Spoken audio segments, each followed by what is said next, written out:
같이 읽습니다. 선행을 배우며 정의를 구하며 학대받는 자를 도와주며 고아를 위하여 신원하며 과부를 위하여 변호하라 하셨느니라. 아멘. 오늘 말씀을 같이 나누려고 합니다. 오늘 이사야 말씀이고 구약에 보면은 예언자들이 등장합니다. 제가 몇 번 얘기한 것 같지만 예언 그러면은 사람들이 미래의 일들을 미리 말해주는 어떤 점치는 행위와 같은 것을 예언이라고 착각하는 경우가 있습니다. 그런데 성경에서 예언할 때의 예는 미래 예자를 쓰는 게 아니라 무슨 예자라 그랬습니까? 맡겨진 예라고 말씀드렸습니다. 그래서 맡겨진 말씀 원자 써서 맡겨진 말씀이 예언입니다. 예언자가 하는 일은 뭐냐면 하나님이 내 입에 맡기신 말씀을 그대로 내뱉는 사람이 예언자입니다. 그러니까 하나님이 미래 일을 얘기하시면 그 일을 얘기하다 보니까 미래 일을 얘기하는 것처럼 들릴 때가 있는 거고, 하나님이 현재의 일을 얘기하시면 현재의 상황과 아픔과 관심에 대해서 이야기하는 것 있는 그대로, 그게 예언자라는 겁니다. 대언자라고도 할 수 있죠. 자꾸 그것을 헷갈려 하시면 안 되는 겁니다. 근데 오늘 예언자들이 하는 말을 잘 들어보면 아시겠지만 일반 백성들이 생각하는 상황과 많이 다르다라는 것을 알 수 있습니다. 성경 모든 곳이 다 그렇게 얘기하죠. 예언자들은 왜 그렇게 일반 상식적인 상황과 백성들의 생각과 그렇게 다를까요? 왜냐하면 예언자들은 하나님의 말씀을 대언하기 때문에 하나님의 마음을 갖고 하나님의 눈으로 세상을 바라보면서 그 상황을 이야기한다라는 겁니다. 우리는 살아가면서 사회생활을 할 때에 어떤 적당히 타협하는 것에 익숙합니다. 사회성도 필요하고 어느 정도 아부도 해야 되고 작은 거짓말로 그냥 서로 아는 식으로 넘어가기도 해야 합니다. 좋은 게 좋은 거니까. 이런 게 어쩌면 유두리라는 이름으로 그냥 사용되기도 합니다. 융통성이 없다는 소리도 듣죠. 그런 게 없으면. 그런데 예언자는 그런 게 없는 것 같아요. 사회성이 없어요. 조그만한 불이 이 정도는 괜찮은 것 같은데 라는데 막 펄펄 뛰는 사람들이 보통 예언자라는 겁니다. 근데 그 사람 성격이냐? 아니라는 겁니다. 그 사람 마음에 맡기신, 그 사람 입에 맡기신 하나님의 말씀이 그렇다라는 걸 오늘 성경은 이야기한다라는 겁니다. 예레미야 한번 읽어볼까요? 그들이 내 백성의 상처를 가볍게 여기면서 말하기를 뭐하다? 평안하다, 평강하다 하니 평강이 없다. 하나님이 예레미야의 입에 맡기신 말씀이죠.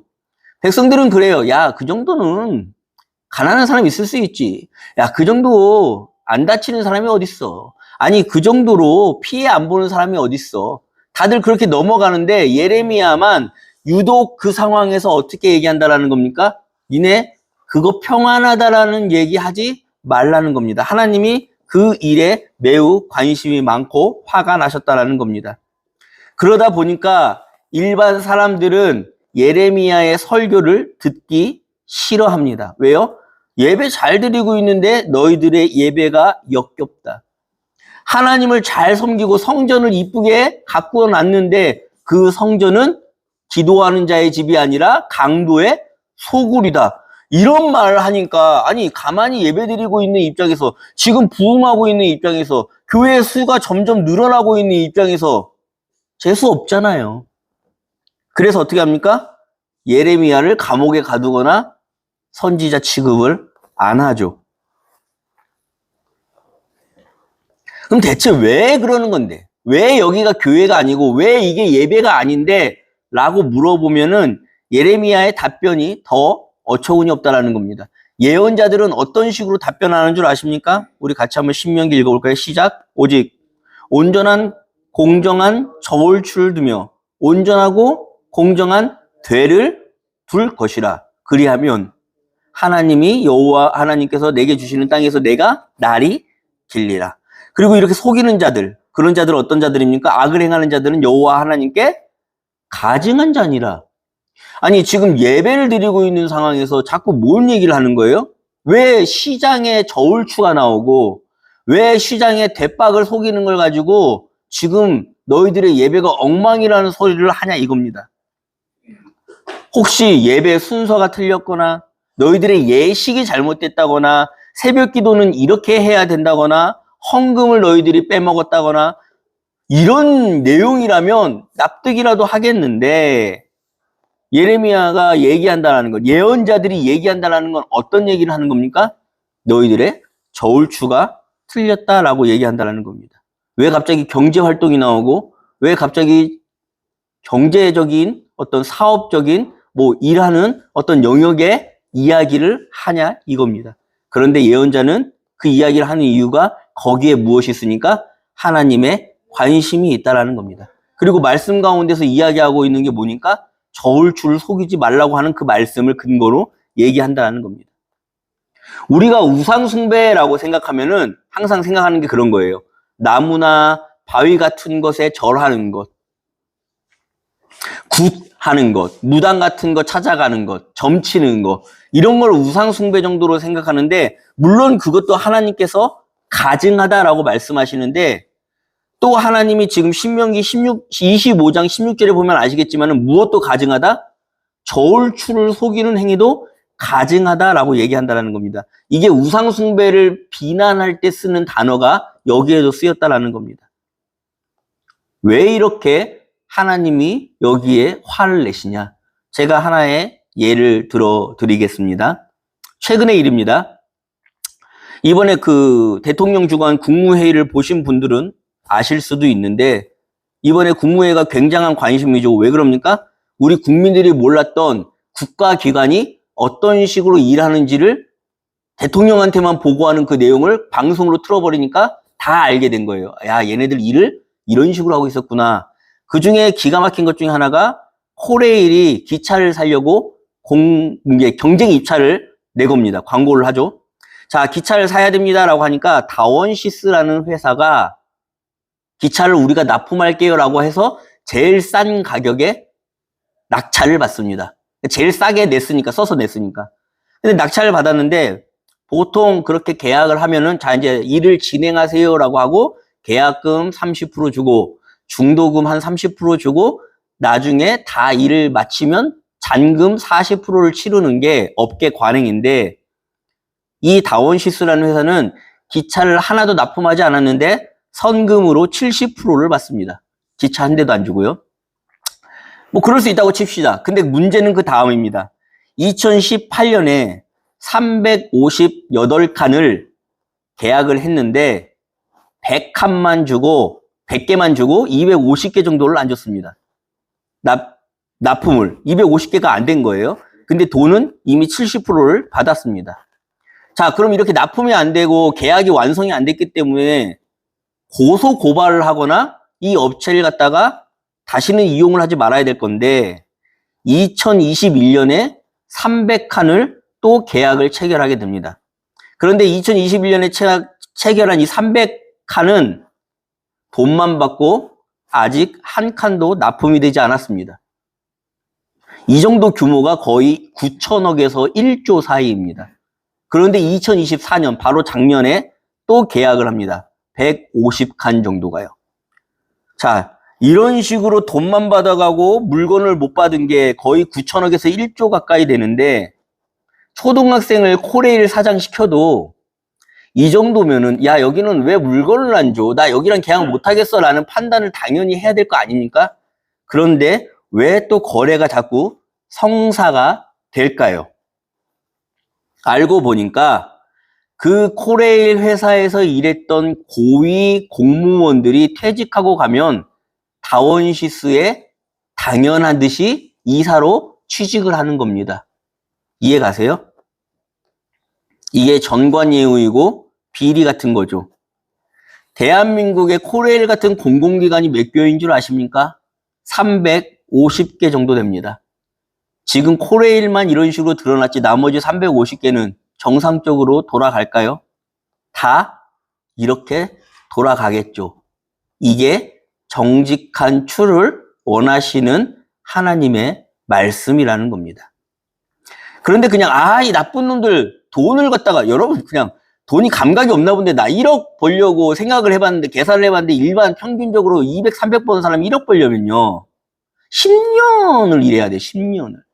근데 나라 세금으로 그렇게 한 번씩 해먹는 게 9천억입니다. 9천억. 1조. 말이 쉽지.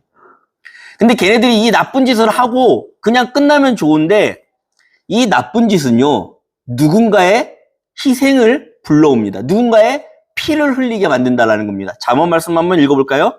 시작. 그들이 내게 말하기를 우리와 함께 가자. 우리가 가만히 엎드렸다가 사람의 피를 흘리자. 죄 없는 자를 까닭없이 숨어 기다리다가 13절 우리가 온갖 보화를 얻으며 빼앗은 것으로 우리 집을 채우리니. 이렇게 주거니 받거니 하는 그들의 어떤 악한 행위 안에는 누군가가 피를 흘리게 되어 있습니다. 자, 그런 식으로 납품하는 회사가 좋은 기차를 납품하겠습니까? 거기에서 받은 기차들 전량 조사를 했는데 불량률이 다른 데서 받은 것보다 20%가 높았습니다.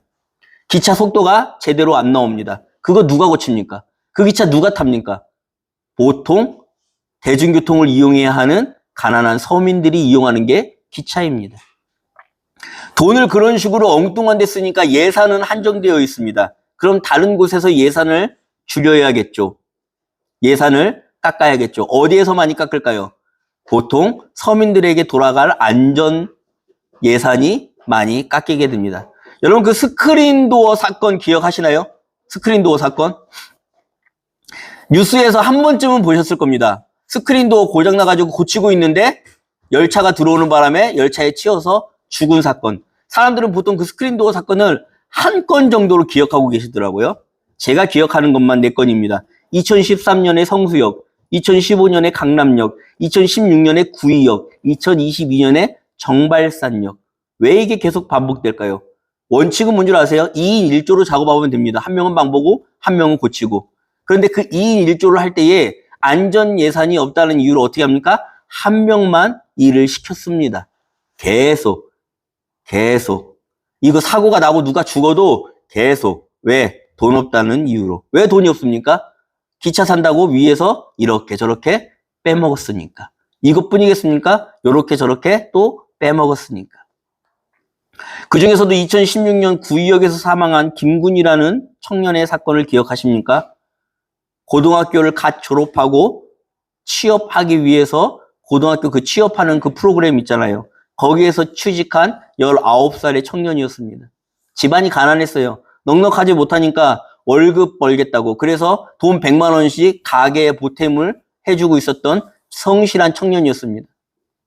월급 144만 원을 받으러 혼자 선로에 들어갔다가 거기에 껴서 죽었습니다. 그 김군이 죽었던 공사 현장에 먹다 남은 컵라면 하나가 덩그러니 놓여져 있었습니다. 그 아이 엄마가 그러더라고요. 내가 너무 가난해서 그랬다고. 좀 더 괜찮은 집안에 태어났으면 그 19살이라는 나이에 그 선로 고치다가 그랬겠냐고 라고 우시던 걸 제가 봤습니다. 제가 예를 들어드린다고 얘기하면서 단 하나의 사건만 얘기했습니다. 단 하나의 사건. 어떤 사건이요? 속이는 저울추. 하나님이 분노하시는 그 사건. 우상 숭배처럼 여기는 그 사건이 지금 거기에서 일어나고 있었습니다. 예언자는 어떤 사람이냐? 그 사건에서 하나님의 말씀을 듣는 사람입니다. 왜냐? 하나님이 어디에 계시나라고 찾아보니까 화려한 예배당에 있는 게 아니라 김군이 죽었던 그 자리에 하나님이 같이 울고 계시더라는 겁니다. 예언자는 그걸 보는 거예요. 예언자는 거기서 슬퍼하시는 하나님의 마음을 읽는 사람들이에요.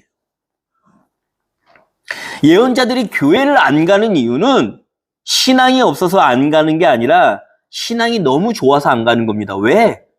신앙이 좋으니까 하나님이 계신 곳을 찾아가야 되거든요. 예언자들에게는 하나님이 계신 곳이 교회입니다.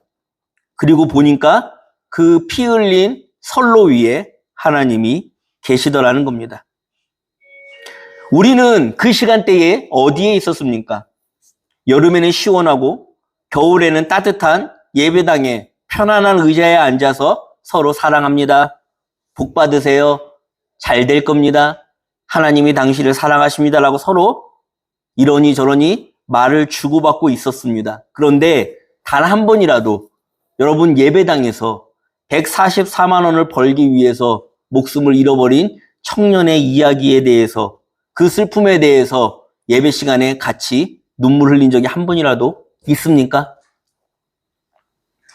아니면 그 코레일 사장들이 코레일의 고위 간부들이 자기들끼리 돈을 짬짬이 서로 해먹는 것에 대해서 하나님이 분노하신다라거나 이 속이는 저울추에 대해서 우리 교회가, 우리 믿는 사람들이 어떻게 해야 될 것인가라는 요구하는 말씀을 들어보신 적이 있습니까? 어쩌면 오늘날의 교회는 그렇게 해먹은 돈을 교회의 11조라는 명목으로 가져오면 그 돈에 분노하기보다는 출처도 묻지 않고 자, 보세요. 하나님이 축복하셔서 11조를 이렇게 1,000만 원, 1억씩 하는 분이 계십니다. 우리 그분의 간증을 들어볼까요? 라고 이런 행태를 보이진 않았는지 제가 되묻고 싶은 겁니다. 그러니까 예언자의 눈에는 그게 예배로 보이겠습니까? 예언자의 입에 좋은 말이 나올 수 있겠습니까? 그들이 바로 예레미야였고 그들이 바로 이사야였다라는 겁니다. 어떤 사람은 이렇게 말합니다. 목사님, 왜 예배 시간에 말씀만 얘기하지 정치적인 얘기를 하십니까? 다시 말씀드리겠습니다. 지금 제가 하는 건 정치 얘기가 아니라 신명기 25장에 나오는 공평하지 못한 추에 대한 이야기고 마치 가인이 아벨을 죽였을 때에 땅에서 그 피가 소리 지른다고 하나님이 얘기하셨을 때 내가 아우를 지키는 자입니까? 라는 가인의 태도를 지적질하는 성경 말씀을 이야기하는 중입니다. 이사야의 설교를 한번 들어볼까요? 이사야 1장 11절 말씀입니다. 같이 한번 읽어봅니다. 여호와께서 말씀하시되 너희의 무수한 재물이 내게 무엇이 유익하뇨? 나는 수장의 번제와 살진 짐승의 기름에 배불렀고 나는 수송아지나 어린 양이나 순염소의 피를 기뻐하지 아니하노라. 12절 너희가 내 앞에 보이러 오니 이것을 누가 너희에게 요구하였느냐? 내 마당만 밟을 뿐이니라. 여기에 제가 무슨 설교를 무슨 설명을 더 붙일 필요가 있겠습니까? 그 당시 모든 백성들은 하나님께 예배드린다고 오면서 가장 정성껏 제물을 준비하고 짐승을 준비하고 가장 화려하게 예배를 가장 경건하게 가장 거룩하게 가장 아름다운 노래로 준비했을 겁니다. 근데 정작 받아야 될 하나님은 어떻게 얘기합니까? 냄새나니까 치우라고 얘기하잖아요. 그리고 그 다음 구절에 이사야를 통해서 하나님의 마음을 얘기합니다. 내가 받고 싶은 예배는 오늘의 본문입니다. 같이 한번 읽습니다. 선행을 배우며 정의를 구하며 학대받는 자를 도와주며 고아를 위하여 신원하며 과부를 위하여 변호하라. 자, 다시 묻겠습니다. 예수님은 그날 예배당에 계셨습니까? 아니면 홀로 일하다가 치은 그 김군의 사고 현장 위에 계셨습니까? 말씀을 여러분이 직접 읽고 판단하고 선택하고 결심하셔서 예배 현장으로 가십시오. 예언자들은 그렇게 하나님의 말씀을 듣는 사람들입니다. 그때에 하나님이 그 이사야 18절에 이렇게 말씀하십니다. 그렇게 너희들이 예배를 드릴 때에 같이 한번 읽어볼까요? 여호와께서 말씀하시되 오라 우리가 서로 변론하자. 너희의 죄가 주홍 같을지라도 눈과 같이 희어질 것이요 진홍같이 붉을지라도 양털같이 희게 되리라. 어디에서 회개의 역사가 일어나는 겁니까? 그 선로 위에 하나님의 회개가 있는 겁니다. 그 사건의 현장 위에 혹은 그렇게 속이는 저울추를 향하여 하지 말라라고 단호한 태도를 보이는 그 예배 위에 하나님의 회개가 있는 줄로 믿으시기를 바랍니다. 저도 압니다.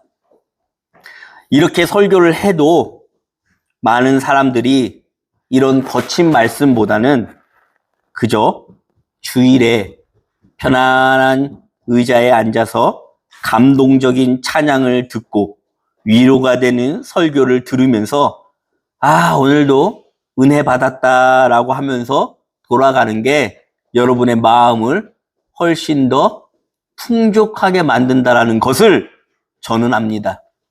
근데 여러분 착각하지 마세요. 그건 은혜를 받아서 그런 게 아니라 좋은 영화를 봐도, 좋은 공연을 봐도, 좋은 클래식 음악을 감상해도 다 그런 마음이 듭니다. 하나님이 여러분에게 주시는 평안함이 아니라 그냥 여러분 스스로가 좋은 공연 한 편을 보고 만족을 느꼈기 때문에 그런 마음이 드는 거라는 겁니다.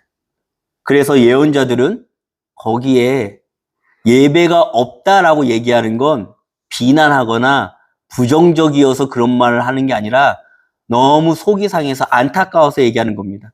하나님을 만나고 싶고 하나님을 사랑하고 싶어서 그렇게 노력하는 사람들이 왜 하나님이 없는 곳에 가서 그러고 있는지 안타까워서 얘기하는 게 예언자의 마음이라는 것을 꼭 깨달으셨으면 좋겠습니다.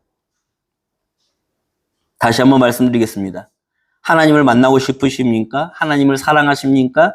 그러면 찬송을 부를 때나 성경 말씀을 읽을 때만 하나님이 역사한다고 착각하시면 안 됩니다. 뉴스를 볼 때에 하나님의 음성을 들을 수 있으시며 누군가 울고 다치고 억울한 그 현장에서도 하나님을 만날 수 있다라는 게 그동안 구약에서 꾸준히 외쳤던 예언자들의 말씀이고 그게 바로 하나님의 말씀이었다라는 것을 깨닫기 바랍니다. 습관적으로 교회에 출석하면서 가만히 앉아서 예배를 잘 드리고 왔다라는 착각을, 그런 습관을 이제는 멈추시고 저와 함께 오늘도 사건의 현장에서 말씀하시는 하나님의 음성을 같이 들어보지 않으시겠습니까? 또한 저와 함께 하나님이 진짜 앉아 계시는 그 현장에 찾아가 보지 않으시겠습니까? 여러분들을, 우리 성도님들을 이 불편한 예배로 초대하려고 합니다. 그런데 제가 한 가지 분명히 확신하는 것은 무엇이냐? 그곳에 하나님이 계십니다. 우리 같이 기도하겠습니다. 하나님 감사합니다. 오늘도 말씀을 듣습니다. 나는 정말 하나님을 사랑하는 사람인가? 나는 정말 하나님을 만나고 싶어하는 사람인가? 깊이 생각해 보고 결정하는 우리들의 신앙이 되게 도와 주옵소서. 습관적으로 어떤 동호회 모임 나가듯이, 어떤 모임 출석하듯이 교회를 출석하는 사람이 아니라 정말 하나님을 만나는, 하나님을 사랑하기 원하는 사람이라면 말씀대로, 예언자들의 외침대로 하나님이 계신 곳을 지금이라도 찾으며 하나님의 말씀을, 하나님의 음성을 찾아 지금이라도 걸어가게 도와 주옵소서. 그렇게 우리의 성도님들이, 우리의 말씀을 듣는 모든 사람들이 예언자의 마음을 갖게 하시고 예언자의 눈을 갖게 하시고 예언자의 입을 갖게 하여 주옵소서. 그들이 그렇게 그토록 바라는 성령님의 은사, 예언의 은사는 바로 하나님이 말씀하시는 그 말씀이 내 입에 들어오기를 바라는 것인 줄로 믿습니다. 주여 말씀하여 주옵소서. 주의 종들이 듣겠나이다. 감사드리며 모든 말씀 예수님 이름으로 기도합니다. 아멘. 이제는 우리 주 예수 그리스도의 은혜와 우리 하나님의 무한하신 사랑과 성령님의 감화감동하심이 오늘날 참으로 하나님이 계시는 그곳 가운데 예배드리기를 원하는 우리 성도님들 머리머리 위에 이제로부터 영원토록 함께 계실지어다. 아멘.